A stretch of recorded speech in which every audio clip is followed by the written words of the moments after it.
Bir çox vətəndaşların pulu olmadığına görə işləri məhkəməyə düşəndə məcburlar gedir və ərizə yazdırırlar. Deyir özümüz məhkəmədən müdafiə edək, vəkil tutmağa pulumuz yoxdur.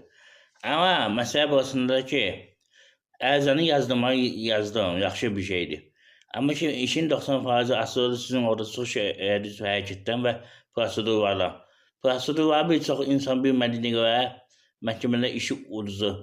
Məsələ burasıdır ki, hakimə sual vermək olmaz. Sualı qarşı tərəfə necə vermək lazımdır? Qarşı tərəfin hansı sualına cavab vermək lazımdır?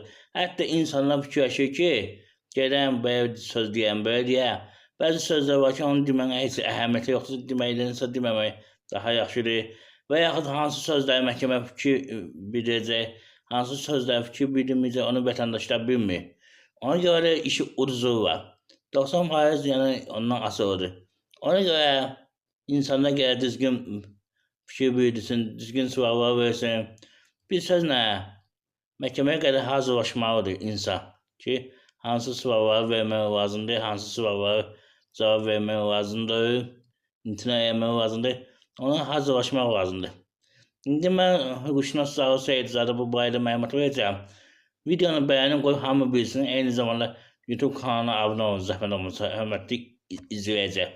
Eyni zamanda sizdən xahiş edirəm ki, mən əlil şəxs olduğuma görə, əlil təşkilatın rəhbəri olduğuma görə dünyanın 40 tanınmış əlilləri haqqında kitab hazırlamışam.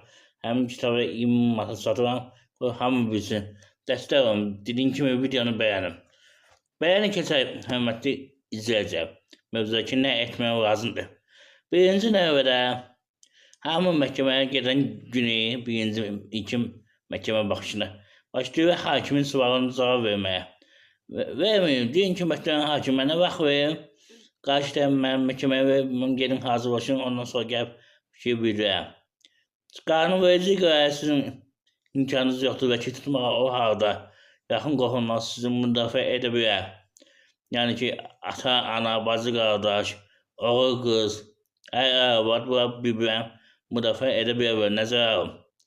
Bundan əlavə, cavabını bilmədiyi sualını verməyim. Bilin ki, qarşı tərəf sizə nə sual verəcək, ondan sonra cavab verin. Ki, yəni öz-özü işləməyin, belə deyək, hörmətli izləyəcək. Bilmədiyiniz məsələni, yəni orada işıqlandırmayın ki, hakimlər sizin ərizə qəbul etməyəsin. Ona görə. Əlavə olaraq onu bilin ki, əgər məhkəmə hazırlaşmaq istəyirsinizsə və ya hüquqi məsləhət almaq istəyirsinizsə, eyni zamanda iddia ərizəsi yazdırmaq istəyirsinizsə və ya digər ərizə yazdırmaq istəyirsinizsə, mənə müraciət edə bilərsiniz. Telefon nömrəmi videonun